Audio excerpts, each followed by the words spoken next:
8월 4일 사도신경 고백함으로 하나님께 예배하겠습니다. 전능하사 천지를 만드신 하나님 아버지를 내가 믿사오며 그 외아들 우리 주 예수 그리스도를 믿사오니 이는 성령으로 잉태하사 동정녀 마리아에게 나시고 본디오 빌라도에게 고난을 받으사 십자가에 못 박혀 죽으시고 장사한 지 사흘 만에 죽은 자 가운데서 다시 살아나시며 하늘에 오르사 전능하신 하나님 우편에 앉아 계시다가 저리로서 산자와 죽은 자를 심판하러 오시리라. 성령을 믿사오며 거룩한 공회와 성도가 서로 교통하는 것과 죄를 사하여 주시는 것과 몸이 다시 사는 것과 영원히 사는 것을 믿사옵나이다. 아멘. 기도하겠습니다. 하나님 감사합니다. 또 한 주간의 시간이 흘러서 우리가 다시 예배를 통해 만나게 되었습니다. 안식일을 거룩하게 지키라 라고 말씀하셨고 우리는 약속된 이 안식일에 거룩한 주일에 하나님께 나와 예배하며 하나님을 찬양하고 말씀을 사모하는 마음을 깊게 가졌습니다. 누군가의 도움이 없다면 또 이렇게 나와서 예배할 수 있는 이런 순간도 없을지 모르겠습니다. 누군가가 앉혀주고 밀어주고 끌어주고 우리를 여기에 데려다 놓아야 하나님을 예배할 수 있지만 우리는 그렇게 모든 그 귀찮은 누군가에게 아쉬운 소리를 해야만 하지만 그 모든 것을 감내하며 예배하러 나왔습니다. 그런 우리의 마음을 주님께서 받아주시옵소서. 부족하고 연약하며 누군가의 도움 없이는 한순간도 평안할 수 없지만 그 모든 것들 속에서도 우리는 주님의 도움을 더욱더 간절히 원할 뿐입니다.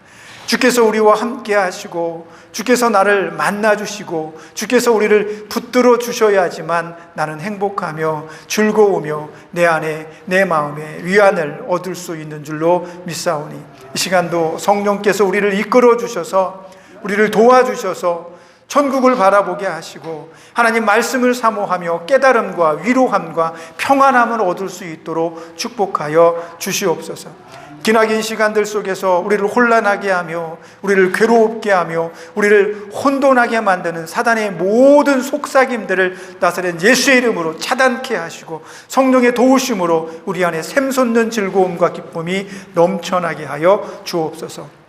그런 즐거움과 기쁨과 기대감으로 하나님을 예배하고 하나님 앞에 나와 찬양하고 말씀을 들을 때에 우리의 골수까지 쪼개는 역사가 나타나게 하시고 하나님의 말씀으로 위안이 되게 하시고 하나님의 말씀으로 늘 평안함을 추구할 수 있는 은총이 있게 하여 주옵소서. 한 주간 순간순간 잊어버리고 살았던 적이 있다면 이제 다시 생각나게 하시고 여호와의 이름을 내 가슴에 두며 내 마음밭에 심으며 그 말씀으로 위로를 삼아 한 주간도 힘차게 살아갈 수 있도록 이 시간도 우리에게 은총과 은혜를 더하여 주옵소서. 또한 아버지 우리가 이날 이후에 수술을 하거나 시술을 하거나 치료를 받거나 우리가 어떤 계획과 어떤 또 해야 할 일들이 남겨져 있다면 하나님께서 모두 이끌어 주셔서 잘 되어지게 하시고 우리 마음에 불편함과 염려가 없도록 평안케 하여 주옵소서. 그 모든 마음을 합하여 하나님 앞에 나아갈 때 마치는 시간까지 혼돈하지 않게 하시고 사단의 속삭임에 넘어가지 않게 하시고 오직 주의 영광을 드러내는 아름다운 예배자의 모습을 가지게 하여 주옵소서. 마치는 시간까지 성령님 함께 하실 것을 믿습니다. 예수님의 이름으로 기도합니다. 아멘. 하나님 말씀은 데살로니가 전서입니다. 신약 성경인데요.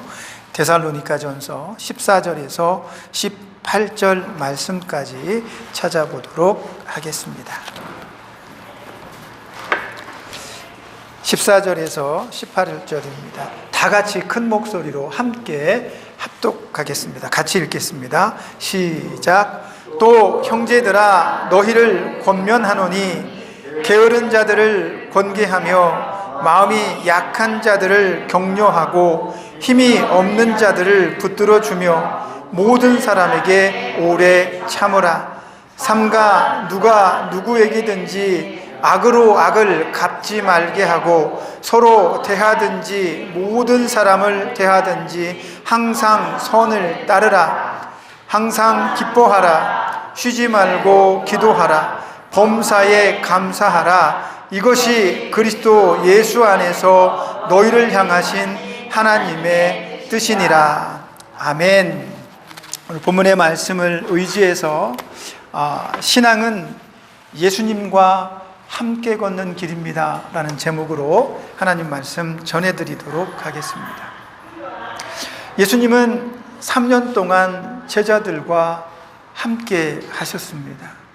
왜 함께 하셨느냐 하면 그들을 불러서 잘 가르쳐서 그들이 예수님이 하셨던 모든 일들을 이어받게 하시려고 했습니다.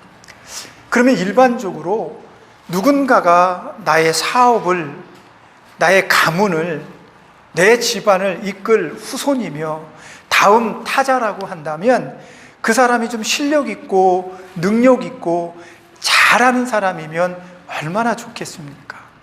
우리 가문을 이끌어내고 우리 가문의 영광을 만들어내며 우리 가문이 잘 될 수 있도록 실력 있고 능력 있는 사람들을 자신의 후계자로 선택하는 것이 사람들의 마음이요, 우리가 늘상 드라마에서 보아왔던 그런 내용들입니다. 그런데 예수님은 이상하게도 그 세상을 만들어가며 하나님의 나라를 완성해 나가는 그 엄청난 대업을 위해서 선택하신 사람들이 좀 유별납니다. 위대하고 특별하고 잘하는 사람들이 아니었습니다. 그들은 그저 갈릴리 호수에서 물고기를 잡는 어부나부랭이였습니다. 누군가에게 손가락질을 받는 세리 같은 사람이었으며 그 당시에 주목받는 사람들이 아니었습니다. 그런 사람들을 예수님은 제자로 부르시고 삼으시고 그들을 3년 동안 가르치셨습니다. 자, 이제 예수님의 입장에서 그런 제자들의 모습을 한번 상상해 보십시오. 첫날부터 예수님은 제자들을 부르시고 그들과 함께 잔치집에 가셔서 물로 포도주를 만드셨습니다. 상상할 수 없는 일이죠. 더 좋은 포도주를 만드셨습니다. 제자들은 3년 동안 예수님과 함께 하면서 범람하는 호수의 강물들, 파도가 치는 그 작은 바다 위에서 예수님과 평안함을, 바다도 잔잔케 하시는 예수님을 보았습니다. 아니, 이것보다 더 큰 일은 죽은 사람을 살려내는 일이었죠. 그런 모습들을 예수님의 제자들은 보면서 예수님과 함께 했습니다. 그렇다면 적어도 그런 제자들의 마음속에 예수님에 대한 뭐가 있어야 될까요? 확실한 믿음이 있어야 될 거 아니에요. 야, 내가 믿는 예수님, 내가 따르는 저 예수님은 정말 대단하시구나. 저 예수님과 함께 있으면, 저 예수님께 나의 삶을 맡긴다면 나는 전혀 염려가 없구나, 이런 생각을 해야 되지 않겠습니까? 그런데 예수님의 제자들은 수시로 서로 다투었습니다. 야, 너희 12명 중에 내가 최고야. 내가 예수님께서 나를 가장 사랑하시니까 내가 예수님의 우편에 앉을 거야. 나는 예수님의 좌편에 앉을 거야. 라고 그렇게 서로 다투기도 합니다. 그렇게 다투면서 예수님의 제자들은 서로 간에 경쟁과 약간의 미움 같은 것도 가졌을 것 같아요. 그런데 그런 제자들의 모습을 보면서 예수님은 어떤 생각을 하셨을까요? 야, 이거 내가 백날 가르쳐도 소용이 없구나. 그렇게 서로 사랑해라. 원수를 사랑해라. 서로 협력해라. 삼겹줄은 끊어지지 아니하느니라. 가르쳤지만 제자들은 서로 다투고 서로 경쟁하고 서로를 견제하는 그런 모습들을 가져요. 그러니 예수님께서 뭐라고 말씀하십니까? 야, 이런 썩을 놈들, 내가 너희를 가르쳐도 소용이 없구나. 다 나가. 다음에 내 밑에서 다 사라져버려. 이렇게 얘기하셨을까요?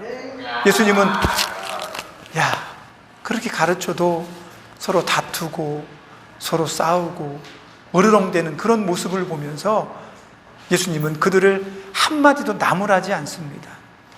그들이 서로 다툴 때마다, 그들이 잘못할 때마다, 그들이 실수할 때마다 예수님은 그들에게 다시 한번 가르쳐 주십니다. 얘들아, 너희가 지금 여기 모여서 누가 큰지, 누가 더 훌륭한지 싸울 필요 없단다. 천국에서, 나의 나라에서, 내가 완성한 그 나라에서 큰 자는 지극히 작은 자이니라. 이 지극히 작은 자는 무슨 일을 하는 자냐?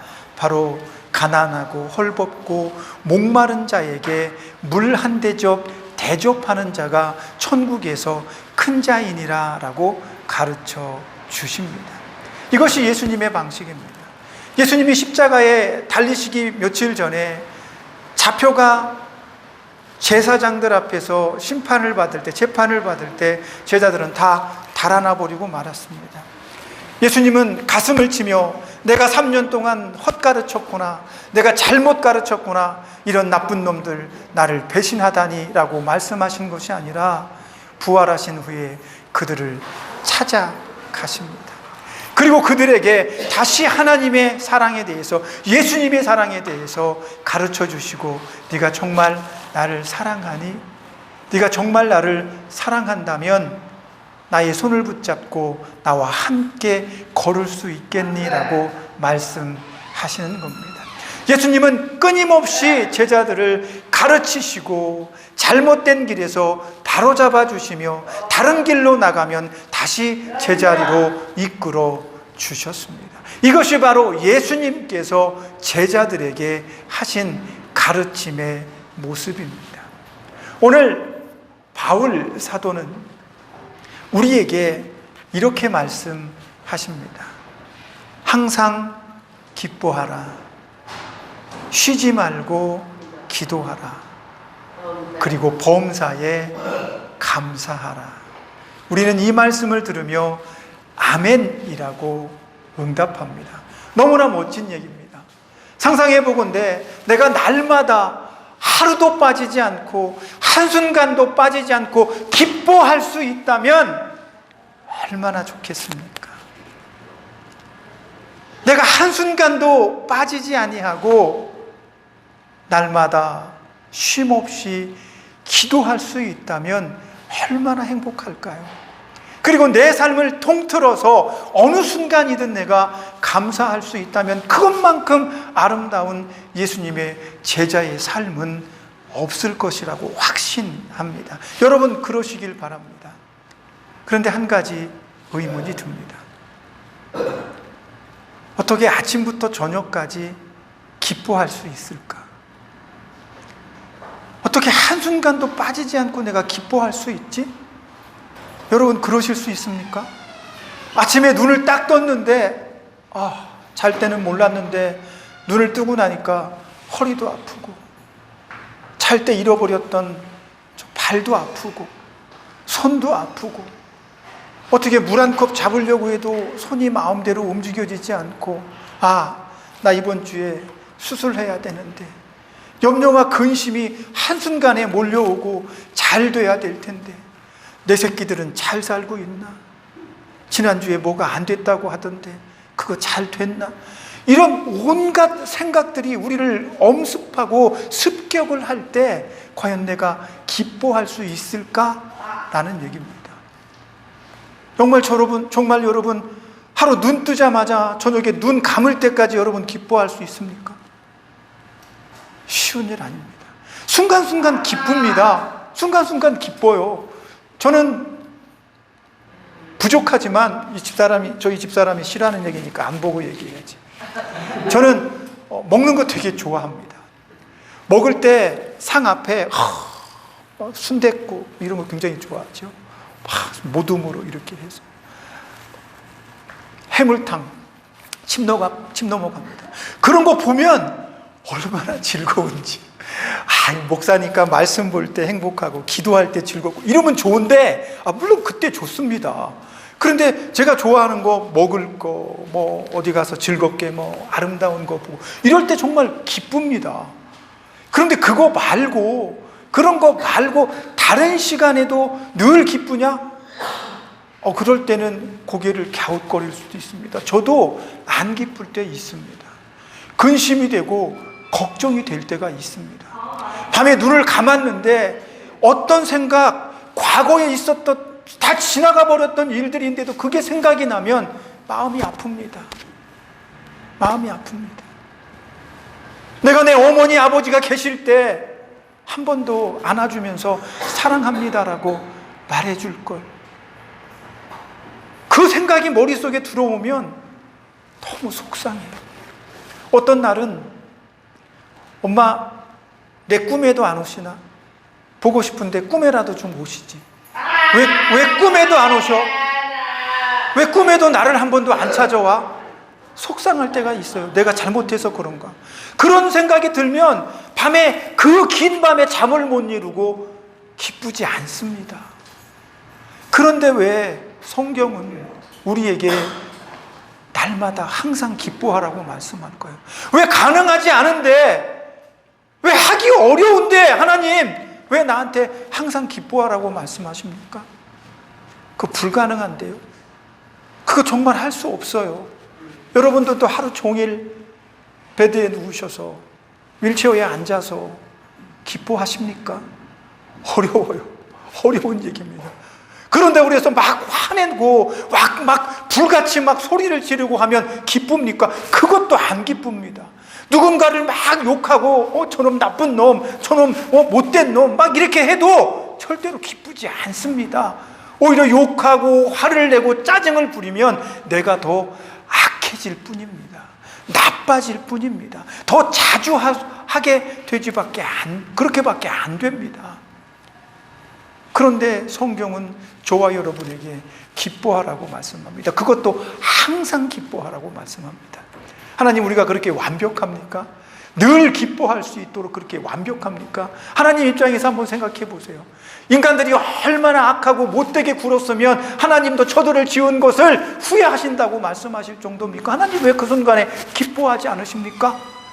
우리 그렇게 반문할 수 있어요. 하나님도 우리가 죄의 길로 갈 때 마음이 아프실 거예요. 예수님께서는 나를 십자가에 못 박으며 피를 흘리고 내가 너를 위해 죽었는데 내가 믿음의 길을 벗어나면 예수님 얼마나 속상하셨겠어요. 그런데 예수님께서 그 시간에 기쁘다, 즐겁다, 범사에 감사하구나 이렇게 하실까요? 그렇지 않습니다. 예수님은 마음 아프셔서 어떻게 하면 내가 바른 길로 갈 수 있을까를 고민하며 나를 기회를 봐서 틈을 타서 나를 찾아오시려고 애쓰실 겁니다. 그러면 바울 사도는 왜 우리에게 이렇게 항상 기뻐하라고 말씀하고 있을까요? 저는 물론 기뻐하는 것뿐만 아니라 항상 기도하는 것도 마찬가지죠. 항상 감사하는 것도 마찬가지입니다. 오늘 말씀 뒤편에 보면 이런 구절이 있습니다. 19절부터 22절까지. 성령을 소멸하지 말며 예언을 멸시하지 말고 범사에 헤아려 좋은 것을 취하고 악은 어떤 모양이라도 버리라, 그렇게 말씀합니다. 쉽게 말하면 내가 기뻐하기 위해서는 순간순간 내게 들어오는 기쁘지 않은 상황들을 내가 헤아릴 수 있어야 합니다. 나는 예수님 때문에 행복하고 즐거워야 되는데 나를 행복하게 하지 못하는, 기뻐하지 못하게 하는 이런 상황들이 벌어졌네. 그러면 이 상황에서 내가 어떻게 해야지 생각을 해야 됩니다. 그렇게 어떻게 해야지라고 할 때 어떤 헤아림, 어떤 생각을 해야 되냐면 예수님께 물어봐야 되지 않겠습니까? 예수님은 그런 상황 속에서 내게 무엇이라고 말씀하실까 물어봐야 되지 않겠습니까? 저는 생각해 봅니다. 하와가 아담에게 선악과를 따서 먹고 갖다 주었습니다. 칼로 예쁘게 깎아서 접시에 이쁘게 잘라서 놔줬을 것 같진 않아요. 그냥 갖다 줬을 거예요. 그러면 아담이 머리가 얼마나 좋은 사람입니까? 받아서 보고 처음 보는 과일 아닙니다. 하나님께서 동산 중앙에 있는 실과는 먹지 말아라 했기 때문에 아담의 눈 속에는 먹지 말아야 할 그 과일, 그게 딱 눈에 기억 속에 선명하게 기억이 됐을 거예요. 그런데도 그 열매를 보고, 야, 이거 동산 중앙에 있는 실과 열매 나무 아니야? 열매 아니야? 이거 왜 따왔어? 이렇게 물어보지 않습니다.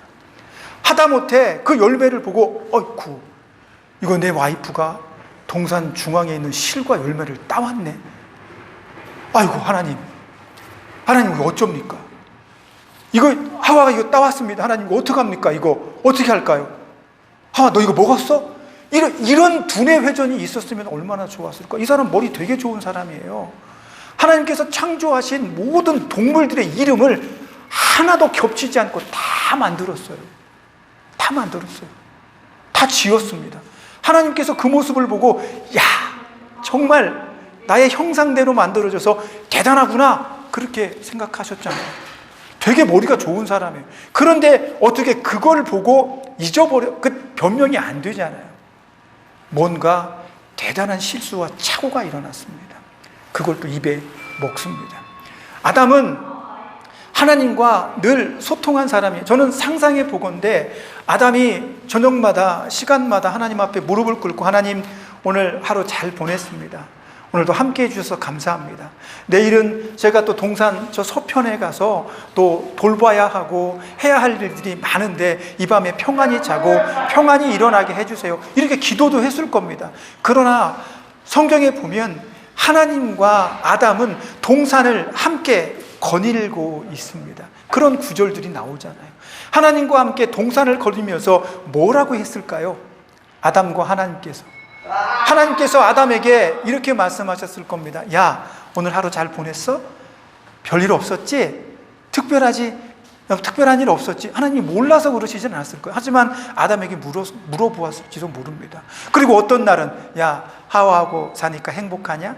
뭐 별의별 얘기를 다 하지 않았겠습니까? 저는 이러한 이야기들이 기도라고 생각을 합니다. 아담은 오늘 하나님께서 창조하신 그 돼지가 오늘 참 정말 신기한 일을 했습니다. 얼마나 똑똑한지, 제가 뭐 먹을 걸 하나 주면 뭐 하나를 가르쳐 주면 열을 알아요. 이러면서 아담이 하나님 앞에 이야기했던 그런 내용들이 저는 기도라고 생각을 하고 싶습니다. 그래서 혹시 우리가 인생을 살면서 눈을 떴는데 여기저기 아프면 아우 씨 아파, 이럴 게 아니라 눈을 뜨고, 하나님 아픈데 하나님 이 고통 좀, 이 아픔 좀 씻어주시면 안 되겠습니까? 하나님, 저 사람이 지금 나 이거 해주고 빨리 해줘야 되는데 저렇게 느리게 저 CNA가 움직이는 거 너무 속상하고 괴로운데 한마디 소리 지르고 싶은데 하나님 소리 지르면 안 되겠죠? 이렇게 한번 물어보면 얼마나 좋을까? 저는 이런 대화를 하나님과 굉장히 자주 합니다. 저는 그걸 굉장히 좋아해요. 책을 읽으면서도 하나님께 책 내용에 대해서 이렇게도 되네요? 그냥 제 입에서 하나님께 얘기합니다. 그냥 길을 걸으면서도 그냥 하나님께 얘기합니다. 그냥 본 거 얘기하는 거예요. 내가 들리는 거 얘기합니다. 그런다고 뭐 24시간 얘기하겠습니까? 그렇지 못해요. 그리고 새벽에는 새벽 기도회에 가서 무릎을 꿇고 말씀을 듣고 하나님 앞에 기도합니다. 짬짬이 시간이 나면 침대 앞에 엎드려서 하나님 앞에 기도합니다. 그렇지만 그렇게 기도하지 않는 순간에도 저는 하나님과 항상 대화를 한다고 생각을 합니다. 그렇게 노력을 합니다. 그럼에도 불구하고 그 기쁨을 유지하지 못합니다. 때로는 버럭 화도 내고 속상하기도 하면 불평도 합니다. 인간이니까. 그러나 불평하고 나고 소리 지르고 나고 염려하고 난 다음에 하나님, 제가 이랬네요. 죄송합니다. 제가 제 자신을 못 이겼습니다. 그렇게 하나님 앞에 대화하고 기도하면 어느 순간에 하나님께서 내 마음에 평안을 주십니다. 기뻐하는 마음이 다시 생기고 위안이 생깁니다. 하나님께서 나에게 그런 평안한 마음을 주십니다. 그러면 저는 감사할 수 있게 되는 것입니다. 우리는 때때로 기도에 대해서 착각을 합니다. 내가 어디가 아프고 문제가 생기면 하는 것이 기도라고 착각을 합니다. 물론 그런 기도도 있습니다. 때로는 중보의 기도를 할 때도 있습니다. 몰랐던 사실을 알게 되어서 그때 다시 하는 기도도 있습니다. 그러나 우리의 기도는 항상 하나님과 연결되어져 있는 창구가 되어져야 됩니다. 그래서 신앙은 예수님과 함께 걷는 길이 되는 것입니다. 범사에 감사하고 항상 쉬지 않고 기도하고 항상 기뻐할 수 있는 일체의 비결은 주님과 함께 걸을 때 가능한 것입니다. 예수님도 그 사실을 너무 잘 알고 있습니다. 그러니까 오늘 본문의 말씀처럼 사도 바울은 자기가 완벽하게 이런 삶을 이루었기 때문에 이걸 하라고 권면하는 것이 아닙니다. 오늘 본문의 말씀 후편에서 이야기한 것처럼 우리는 쉴 새 없이 악한 생각들을 우리가 쫓아내야 됩니다. 내가 어떤 일들이 일어났을 때 내가 헤아려서 다시 한번 곱씹어봐서 이렇게 행동하는 것이 하나님의 뜻에 옳은가 생각해 봐야 된다는 겁니다. 그것은 내 싸움입니다. 그런데 예수님은 그 싸움을 너희들 혼자 하라고 남겨두지 않으신다는 겁니다. 처음에 이야기했던 것처럼 3년 동안 예수님은 제자들을 가르치시고 훈육하시고 이끌어 주셨지만 실수할 때마다 다시 가르쳐 주십니다. 지금 여러분들께서 조용한 소리로 하나님 앞에 읊조리고 예수님 이런 상황입니다. 어떻게 할까요? 라고 여러분들이 하나님 앞에 기도하면, 예수님 앞에 기도하면 예수님께서 여러분의 마음을 평안하게 하실 겁니다. 예수님께서 여러분의 마음을 다독여 주실 것입니다. 한번 업된 마음을 조금 차분하게 가라앉혀 주실 것입니다. 그렇게 지혜로운 상태에서 여러분들이 어떤 일들을 선택하고 행동하신다면 여러분들은 마음의 평안을 통해 주님과 함께 걸을 수 있는 은혜를 누리게 되는 것입니다. 그러니까 예수님께서는 하늘로 올라가셨습니다. 승천하셨습니다. 그런데 또 찾아오십니다. 바이바이, 안녕, 가신 거 아닙니까? 아니에요. 또 오십니다. 여러분들이 힘들고 어렵고 또 때로는 너무 기뻐하고 흥분할 때도 예수님은 다시 오십니다. 그리고 여러분 마음속에 언제나 함께 하십니다. 그러니 아무 때나 찾으세요. 아무 때나 이야기하세요. 아무 때나 예수님의 손을 붙잡으세요. 지금도 주님은 저와 여러분과 함께 걷고 계시기 때문입니다. 그것이 바울이 우리에게 가르치신 항상 기뻐하는 생활에, 범사에 감사하는 생활에 쉬지 않고 기도할 수 있는 일체의 비결이 되는 것입니다. 특별하지 않습니다. 여러분이 아플 때 더 많이 기도하는 거 가능합니다. 그러나 아무 문제가 없을 때 기도하지 않아도 되는 게 아닙니다. 그때도 하나님과 대화하십시오. 베드에 누워서도 하늘만 쳐다보면서 이런저런 생각하실 때도 예수님 생각 한 번 더 하시고 예수님께 한번 물어보세요. 예수님, 선풍기가 돌아가고 있습니다. 아무것도 아닌데 그것이 교제하는 방법입니다. 저는 성격이 굉장히 특출나진 않습니다. 그런데 원래 어떤 물건을 제가 딱 쓰면 그 물건을 제자리에 갖다 놓는 걸 굉장히 좋아합니다. 처음에 저 여성분하고 결혼해서 한 집에 사는데 아침에 이제 양치하고 세수하고 수건을 쓰다 보면 아침에 나가 보면 화장실에 가서 세면대에 가 보면 수건이 항상 그 지멋대로 이렇게 있습니다. 그러면 저는 그거를 쭉 펴서 반으로 접든지 이렇게 해서 가지런하게 이렇게 놔요. 그리고 치약도 이렇게 보면 이렇게 눌러져 있는 거 저는 그거 못 봅니다. 아래부터 이렇게 짜갖고 쓰는 사람이에요. 그리고 치약도 거기다 이렇게 딱 세워놓습니다. 칫솔을. 저분은 그런 걸 잘 안 하십니다. 처음에는 결혼해 얼마나 이뻐. 뭐 다 좋아. 내가 다 해줄 수 있어. 그런데 한 석 달 지나면 아이씨 또 이랬네. 그 머리가 또 길잖아요. 난 긴 머리를 좋아하는데 그래도 그 긴 머리가 이 세면대에 이렇게 떨어져 있으면 처음엔 좋아. 근데 나중에는 별로 안 좋아. 이렇게 다 해주는데. 그런데도 그러니까 나중에 잔소리가 되는 거예요. 처음에는 한마디, 여보 이거 쓰고 이게 똑바로 해놓으면 안 될까? 그리고 넘어가. 근데 그게 여러 번 하면 짜증납니다. 나중에 이거 좀 똑바로 해놔! 뭐 이럴 수도 있는 거예요. 그러다 보니까 티격태격합니다. 근데 거기서만 티격태격 하겠어요? 다른 거에서도 다 티격태격하지. 삶의 방식이 다른데. 그러다가 티격태격 하다가 보니까 잦은 이 잔소리 싸움이 돼요. 그러다가 나중에 제가 깨달았습니다. 거의 30년 넘게 자기 방식대로 살아온 사람을 내 방식에 맞추는 건 어렵지 않겠나. 저 사람도 나에게 마음에 안 드는 게 있을 거고 나도 그럴 건데 그게 아니라 서로 이해하고 용납하는 것이 부부가 함께 살아가는 것이구나. 행복은 둘이 결혼해서 이렇게 우리는 행복하게 살아야지 하는 건 내 생각입니다. 저 사람도 자기만의 행복의 생각이 있을 거예요. 그래서 부부는 함께 새로운 행복을 만들어 가야 됩니다. 내가 생각하는 행복이 아니라 둘이 행복할 수 있는 새로운 행복을 만드는 거죠. 바로 예수님과 함께 걷는 것도 바로 그런 것입니다. 예수님과 함께 걸으면서 내가 생각하는 행복대로 예수님을 이끌고 가려고 하면 안 되는 거예요. 예수님과 함께 행복한 걸 만들어내야 됩니다. 예수님과 함께 행복한 것. 내 행복만 추구하는 게 아닙니다. 그래서 우리는 문제가 있을 때마다 이거 해주세요, 저거 해주세요. 내가 원하는 대로만 얘기합니다. 하지만 예수님과 함께 만들어가는 행복은 예수님의 음성에 귀를 기울이는 겁니다. 예수님, 나 이것 때문에 행복하지 않은데 예수님, 이럴 때는 어떻게 하면 좋을까요? 어떻게 해야 우리 행복할까요? 그래서 예수님은 예수님과 내가 영원히 행복하게 살 수 있도록 예수님의 나라를 만들어 놓으셨습니다.